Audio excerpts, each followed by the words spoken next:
Энэ өвчин бол урьдчилан сэргийлж болох өвчин. Тэгэхээр урьдчилан сэргийлж болох өвчнөөр бид нар дэлхийд дахинд одоо өндөрт ороод тэгээд жилдээ л нэг 160-аас одоо 180 ихе алдаад байна.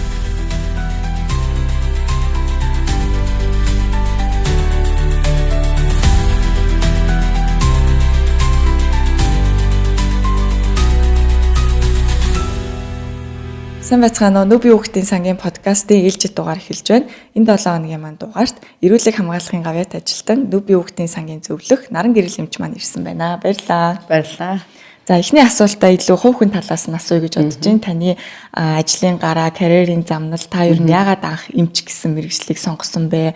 Эрүүл мэндийн салбарт яагаад ажиллах болсон бэ? Манай ээж их баригч эмч. Тэгээд манай аав маань бол эдийн засагч юм банкир хүн. Тэгээд аав намайг ер нь бас гайгүй тооны чиглэлийн хичээл цаа юм байна. Ер нь өөрийнхөө мэргэжлийг өвлөдөөд эдийн засагч болгоё гэдэг ингээд ер нь зорж их тэр чиглэлээр их бэлтдэг. Одоо энэ хятад ийм сампин мампинд ингээд намайг зааж өгдөг, сампингаар хөдлөдөг юм байсан. Тэгсэн чинь манай ээж юу гэж бодсон бэ гэхээр сүүлд надад хэлсэн л дээ ангаахт орсон дээр. Яагаад гэхээр би дээрээ бас 2 3 ихчтэй. Тэгээд нөгөө олон дүүнертэй болохоор манай ээж эмч нөө хүмүүсийг ингээд айгүй эрүүл ахуй талаас нь гарын нугаалгадаг, нүүр хамгийн сайн угаалгадаг, хувцас ингээд сольдог, ивхдэг. Би тэр тэддийгээ харьцуулахад ер нь жоохон тийм заван дуу байсан гинэ. Нүүр гар мараа угаа гэхээр айгүй хурд угаачгаал хүзүүгөө орхиод л гээл гараа угаасан хөл угаасаа болсон гэл тэр ээж бодсон гэсэн. Энэ ер нь нэг их жоохон заван дуу нөхөр болох нэ. Жоохон залхагдуу хүүхэн болох юм байна. Энийг ерөөсөө эмчил болгож болгоё гэд. Тэгээд л одоо анагаахын дэдэд эмч болгосон. Сүүлд эмч болсон хойно надад тэрийг хэлсэн. Ийм л төвхтэй. Их гой хөгжилтэй түүхэн тий. Ариун цэвэр сайн сахихгүй гэж магадгүй гэсэн хүүхэд нь одоо бүр ингээд гавьяат ажилтан болсон. Тэгээ одоо бүр яг зүгээр ч эмч болохгүй бүр яг тэр халдвартай микрофтой тэмцдэг эмч болоо. Тэгээ бүр эрүүл сүүлдээ бүр халдвар судлагч гараа одоо хамгийн сайн угаадаг бити хэл хүнд одоо гарын нугаахад заадаг. Одоо ерөөсөө өөр хүүхэд хажуудлал найз нөхөд бүх хүний орж ирэхэд нь гараа угаа гэж шаарддаг. Ийм л одоо болсон. Тэгээ хүний амьдралын зам л бас их сонин байдгийг байна. Харин тийм ээ.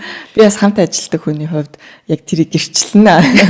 Манай нараа эмч бол хамгийн эрүүл аж төрдөг, ийм эрүүл хоолдог, бид нарын бас ялангуяа залуучууд маань их үлгэр жишээ авдаг ийм хамт ажилладаг ихч маань байгаа.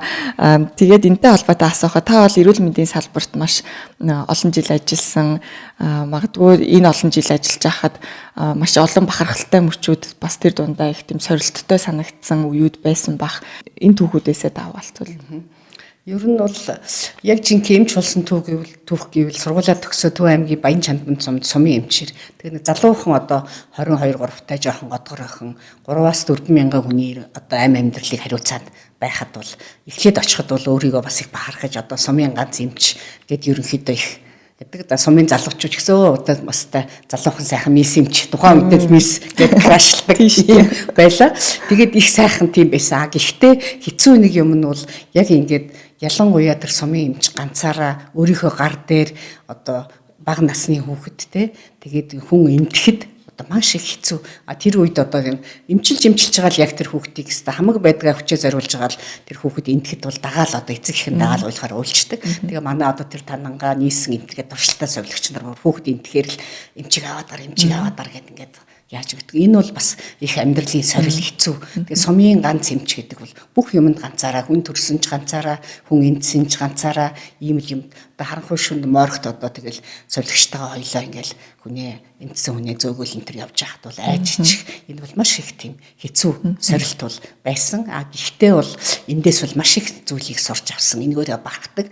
Ягаад гэвэл мандаа ээжтэйгээ одоо 4 жил ажиллаад ирээд яриа сууж хахад ээж маань за одоо л минийх анагаах хүний дээд сургууль төгссөнөөсөө хойш сургууль төгснөөс дээсээ илүү одоо чи яг жинхэнэ эмч болох гэж энэ да минийх одоо чи нэг эмч болох нь шүү гэж хэлж байсан. Тэгэхээр бол эмч гэдэг одоо тэр дадлаг туршлагыг бол тэр хөдөө суманд хэцүү байсан ч гэсэн тэр сумын имлэгээс бол олж авсан гэж бодож сумын хаан одоо имлэг хамт олонгоор бол бахархаж ингэж явдаг.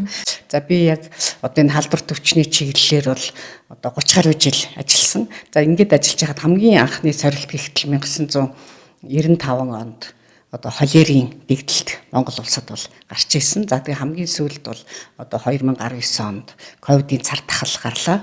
Тэгэхээр энэ одоо ажиллах хугацаанд бол 3 цар тахал 30 гаруй одоо халдварт өвчний дэгдэлтэнд бол ажилласан байна. Тэгэхээр одоо энэ үеэс л хүмүүс одоо халдвартын наран гэрэл гэдэг ийм одоо нэртэй болсон доо. За бахархалтай юм гэвэл одоо 2002 онд Монгол улсад халдварт саа буюу полимелит өвчин гэж байдаг. Одоо хүн тахирдтуу болдог ийм аюултай өвчин. За энэ өвчнийг Монгол улсад устгасныг албан ёсоор баталгаажуулаад Нямдвахт эмч доктор Минт сайхны хамт одоо Японд очоод Кото хотод одоо очиж тэр батламж гэрчлэгээ аваад Монгол улс гээд ингээд ногоон торгон дээлтэй гараа зогсож явахд бол маш их одоо багталтай. Монгол улс бол бүхэл бүтэн нэг халдварт саа гэдэг өвчнийг устгачлаа. Дэлхийн олон орн устгааг байхад манай орн устгачлаа шүү гэдэг одоо бахархал энэ эрүүл мэндийн салбар тэгээд тэнд ажиллаж исэн бүх одоо халдвар судлагч халдвартын эмч нараараа бахархах ийм одоо өөрийн ирэхгүй юм баярын нулимаас бас гарч исэн да. За мөн дараа нь бас 2016 онд Удал сайдын хамтын 5 вакцин Монгол улсад дахлаажуулалтанд амжилттай нэвтрүүлсэн. За санхүүжилтийг одоо бүрэн сайн шийдсэн орны шагналыг одоо вакцин дахлаажуулалтын Global Alliance буюу Gavi байгууллагаас бас гардаж авсан. Тэгэхэд бол бас л бахархалтай ийм сайхан байсан. Тэгээ хэцүү үе бол ялангуяа одоо сүүлийн жилүүдэд туулсан хэцүү үе гэвэл 2015-16 онд Монгол улсад гарсан энэ улаан бурхны нэгдэлт байсан. Тэгэхээр яагаад гэвэл их том сургамжийг бол биднэрт өгсөн. За Монгол улс бол сүүлийн одоо 6 жил 2015 оноос өмнө 6 жил одоо халдварт өвчин буюу ялангуяа улаан бурхан гараагүй гэдэг Дэлхийн эрүүл мэндийн байгууллагаас батламжаа авсан байсан. За батламжаа аваад яг одоо 14 онд батламжаа аваад 15 оны яг нэг жилийн дараа бол энэ улаан бурхны дэгдэлт гарсан. За энэ үед бол эмч нар маань ч ер нь Монгол улсад бол улаан бурхан байхгүй болчихно. Бид нар ч улаан бурхангүй болчлоо гэд ингээд их одоо харьцангуй их тайван ийм байх үед бол улаан бурхан өвчин гарч олон одоо хүүхэд бол эмтсэн.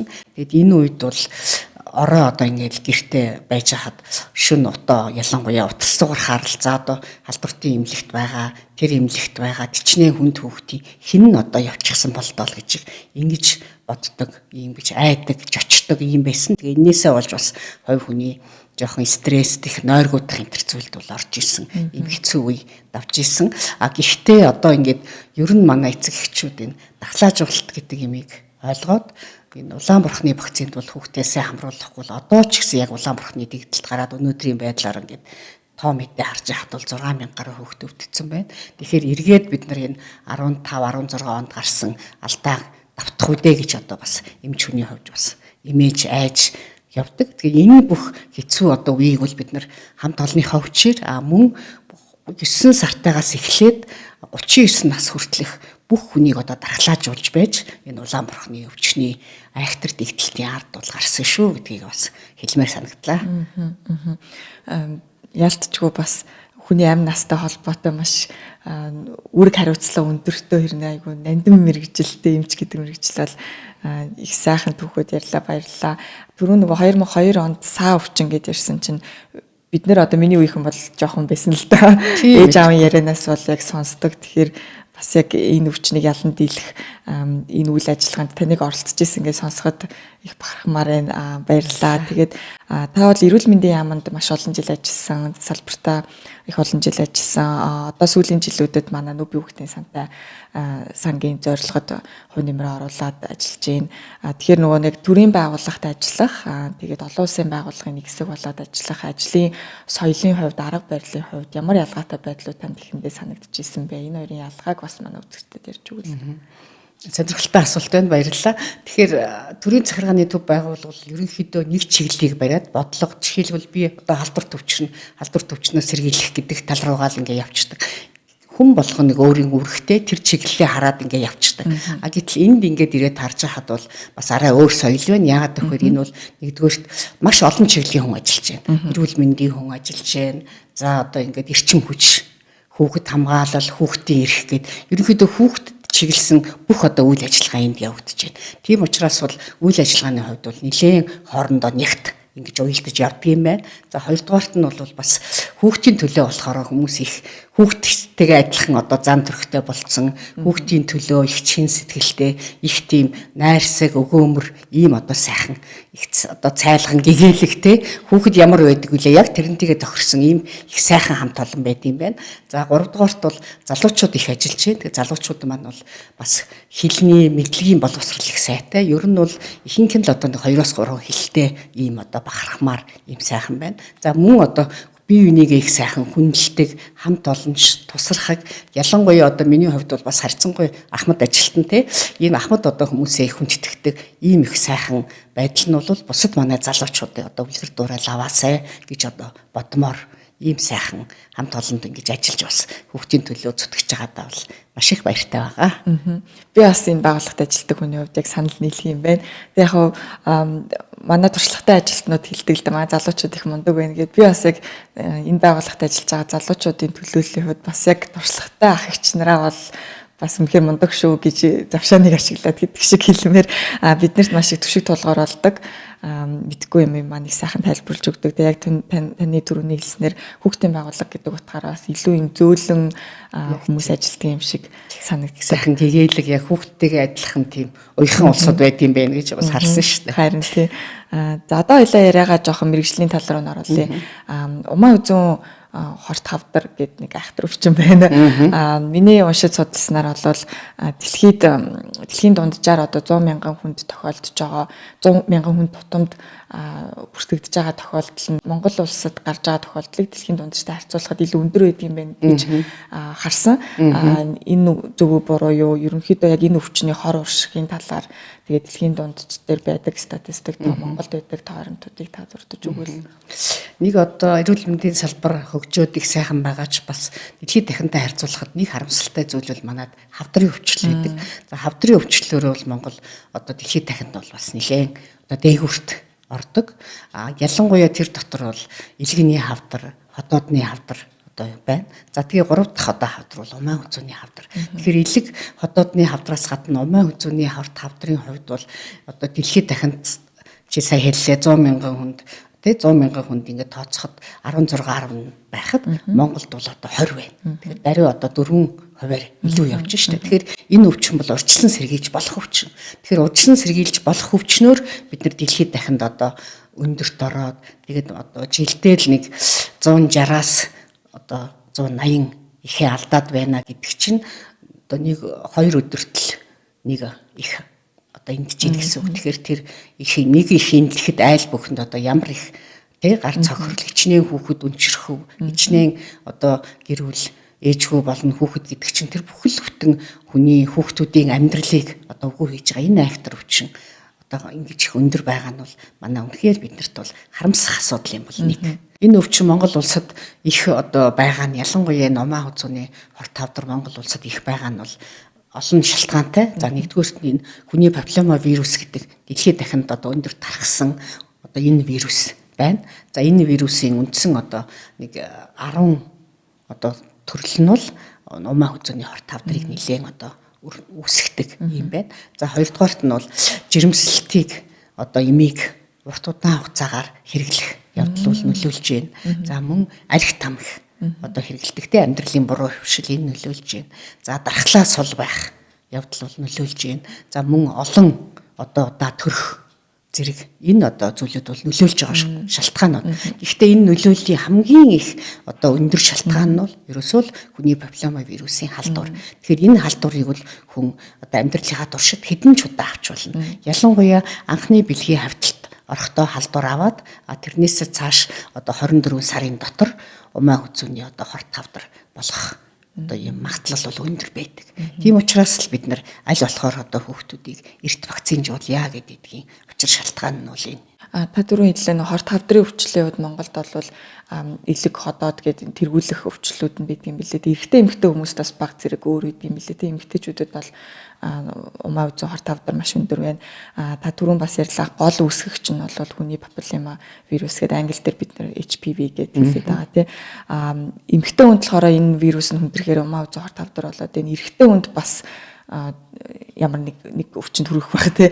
Яадгийн бол тэгээд эрэгтэй эмэгтэй хүмүүст ер нь хүний папиллома вирусын халдвар авснаар хүндрээд ирэхээр ямар өвчин болт юм бол ялгаа. За энэ хүний папиллома вирусын халдварыг бид нөгөө ганц гол илэрч байгаа их өндөр байгаа нь умаа хүзүүний хорт тавдар болохоор хүмүүс ерөөсөө энэ хүний папиллома вирусын энэ вирус маань өөрөө ерөөсөө л ганцхан умаа хүзүүний хорт тавдар үүсгдэг юм байна л гэж ойлгоод байгаа. Гэтэл энэ нь бол тийм биш. За энэ нь болохоор бүдүүн гидсний хавдар үүсгэж байгаа. За тэгээд залхуур хоолой хавдар үүсгэж байгаа. За эмэгтэйчүүдийн болон эмэгтэйчүүдийн бэлгийн ургуулын хавдар багина гэдэг тэрийг үүсгэж байгаа. За эрэгтэйчүүдэд бас энэ пенс бэлэг эрхтний хавдар үүсгэж байгаа. За тэгээд мөн амны хавдар үүсгэж байгаа. Тэр зүйлсүүлдэ хүзүүний хавдарч гэсэн үүсгэж байгаа. Энэ олон төрлийн нэгдсэндээ үндсэндээ бол 7 төрлийн хавдар үүсгэж байгаа. Тэр 7 төрлийн хавдрын хамгийн их онцлогддог нь умаа хүзүүний хавдар учраас хүмүүс ганцхан умаа хүзүүний хавдраа л гэж ингэж ойлгоод байгаа. Тэгэхээр бид нар умаа хүзүүний хорт хавдраас сэргийлэхийн тулд ерөөсөө л эрэгтэй эмэгтэй гэлгүүгээр бүх хүнийг дархлаажуулах, вакцинд хамруулах. За хоёрдугаарт умаа хүзүүний энэ хавдар үүсгэж байгаа хүний папиллома вирусыг дамжуулагч нь бол бас эрэгтэй хүн ихэнх нь байна.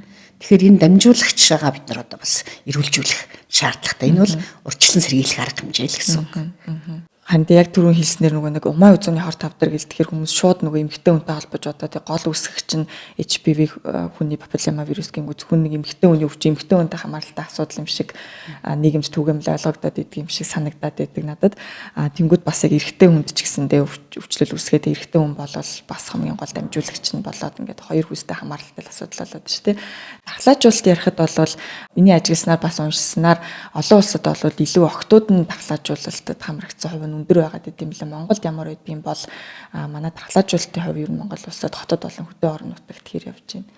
Ер нь бол дэлхийд дахинд яг тийм. Ерөнхийдөө харьцангуй анх эхлэхдээ л энэ чинь 17 жилийн өмнө эхэллээ шүү дээ. 17 жилийн өмнө Австрали улсаас эхэлж энэ вакцин хийж эхлэхэд л октоудаа хийж эхэлсэн. Одоо бол сүүлийн 5-6 жил бол эрэгтэй эмэгтэй хоёр хүүсэндээ хоёуланд нь бол хийж эхэлж байгаа. Тэгэхээр энэ вакцин бол бусад вакцинуудыг бодоход урвал хүндрэл багтай. Эмчнэрийн хэллэгээр бол хамгийн аюулгүй вакцин гэж хэлдэг. Тэгэхээр энэ вакциныг бол хамгийн сайн хэрэгжүүлж байгаа орн бол Австрали улс. Австрали улс бол хоёр хүүлсэндээ хийгээд дөнгөж өчигдөр би Австрали улсаас ирсэн зөвлөхөөтэй уулзаад ирлээ л өөр чиглэлээр ирсэн. За энэ хүмүүс бол ярьж байна. Манай оронд бол эмэгтэйчүүд умаа хүзүүний хавдраар өвчлөхгүй болсон сүүлийн 2 жил. Тэгэхээр ямар хүмүүс өвчлж байна гэхээр Австрали улсад цагаачилж ирсэн.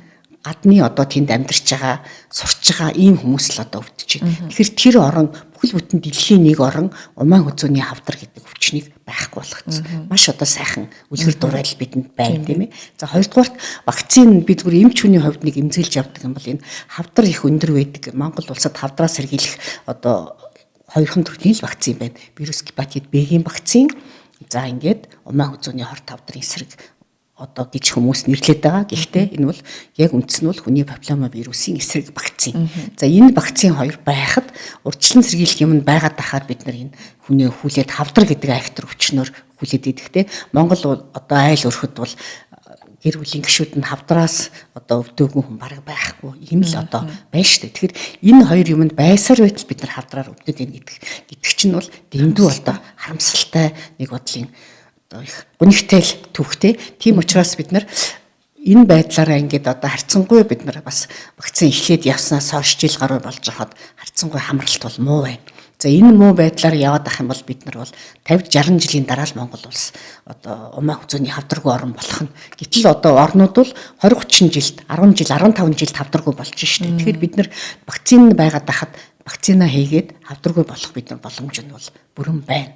Харин зөвхөн хөдөө орон нутгийн хувьд бол харьцангуй ярихад Улаанбаатар хот хөдөө орон нутгийн хувьд бол нэг зарчмын ялгаа алга зөвхөн харьцангуй зарим газрууд бол зарим аймагуд жишээл Говьалтай, Сүхбаатарч гэдэг юм Архангай гэх юм уу энэ аймагуудын хамралт бол өндөр байна. За Улаанбаатар хотод бол зарим дүүргүүд Хаан Олов, Баянгол, Сүхбаатар гэх мэтлэн дүүргүүд, Сонгон хайрхан ч гэдэг юм уу тийм дүүргүүдийн хувьд бол жоохон ялгаатай талууд байна. За хүүсний хувьд бол 90 эмэгтэй хоёрын хувьд бол нэг онцгийн ялгаа бол байхгүй юм байна. Урьдчилан сэргийлэх боломжтой өвчин шүү гэдэг бол аягүй чухал мессеж юм шиг санагдаж байна. Яг таны хэлснээр их харамсалтай урьдчилан сэргийлэх боломжтой. Тэгээ вакцин нь ингээд бэлэн байхад хавдраар хүний амийг алдна гэдэг бол их харамсалтай асуудал.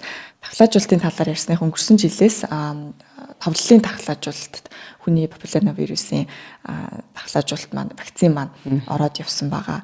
Үүнтэй холбоотойгоор бас нүүб хүүхдийн сайн эрүүл мэндийн яам 2 маань орон даяар тахлаажуулалт хийж байгаа тийм.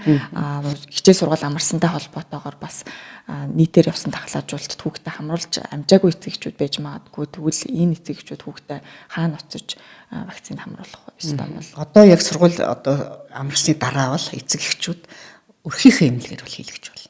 Өрхийн эмнэлэг дээр бол үн төлбөргүй одоо хийж болно. Мөн одоо 18-аас дээш насны хүмүүс холтор төвчин судлалын үндэсний төв мөн одоо тухайн хөдөө орон нутагт бол өөрийнхөө эрүүл мэндийн одоо төв дээр очиод төлбөртэй бол хийлгэж болно. Тэгээ Австрали зэрэг зарим оронд бол 40 нас хүртэлх эмэгтэйчүүд ч хийгдэж байгаа. Хэрвээ эмэгтэй хүн өөрөө одоо хизээч халдвар авахд бэлгийн амьдралтай байгаа эмэгтэй хүн болгон халдвар авах боломжтой учраас умаа хүзүүний одоо энэ хор тавдрын эсрэг өвдөхгүй л гэж бодож ивэл одоо энэ вирусээ хүний папилломавирусыг тодорхойлох хэрэгтэй. Шинжилгээ өгөөд энэ одоо сөрөг гарах юм бол ямар ч насанд бол энэ вакциныг хийлгэж болно. Тэгэхээр нэг аюултай зүйл нь энэ одоо өвчин ярьсан дээр энэ бол бас залуу насанд илэрхгүй байж байгаа 50-60 хүрээд илэрч болно. Яг гэвэл энэ вирус чинь хүний организмд өөрөө ингээ амьдраад байгаад байдаг маш одоо хэцүү зүйл шүү дээ. Заавал нэг гадаад орчинд байхгүй. Заавал нэг хүний амьд организмд байж чимэгчилж амьдардаг. Тэгээ одоо байж идэг одоо хар үгээр хэлэх юм бол байж идэг. Тэгээ дахлаас сулраад нас нь ахаад ядраад ирэхээр гараад ирдэг. Тэгэхээр энэ бол хизээч одоо гарч ирэх ийм аюул дэрэгдэж байгаа учраас вакцинд одоо хамрагдаарай. Янз бүрийн вакцины талаар буруу ташаа мэдээлэл бол дэлхийд дахинд анх вакцин нээсэн тэр одоо 200-300 жилийн өмнө л байсан.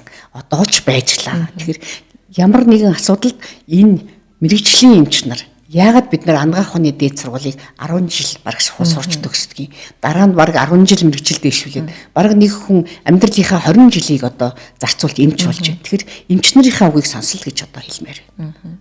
Маш их баярлалаа. Маш ихтэй мэдээллийг товч тодорхой өглөө. Сүүлийн асуулт маань болохоор одоо таны цаашдын зорилго юу вэ? Бас манай дээр хэрэгжүүлж байгаа ажлууд болон дараа жилийн төлөвлөгөөнүүдээс ярьж өгвөл. Би одоо ингээд дархлаажуулалтын одоо хамралтыг нэмэгдүүлэх чиглэлээр одоо ажиллах сонирхолтой өөрөө өмдсөн мэрэгжил яагаад тэгэхээр би энэ дархлаажуулалтын асуудал ажилд одоо өөрөө их дуртай. За хоёрдугаарт нь ямар нэгэн одоо халдвар төвчний эрт сэрэмжлүүлэх хариу арга хэмжээ гэдэгт одоо ажиллаж байсан учраас энэ олон голомтонд ажилласан болохоор тэр одоо үйл ажиллагаа өргөжүүлэх дуртай. За гуравдугаарт нь бол ард иргэдтэй бас нэг 11 цагийн мэдээнээс эхлээл ер нь хүмүүс бол мэдээлэл өгч хүмүүсийг бол халдвар төвчин сэргийлэх соён гэгэрүүлэх ажил их чухал юм байна гэж бодсон. Тэгэхээр энэ ажлаа одоо үргэлжлүүлэн ихээр л хэлж байна. За баярлалаа. За баярлалаа.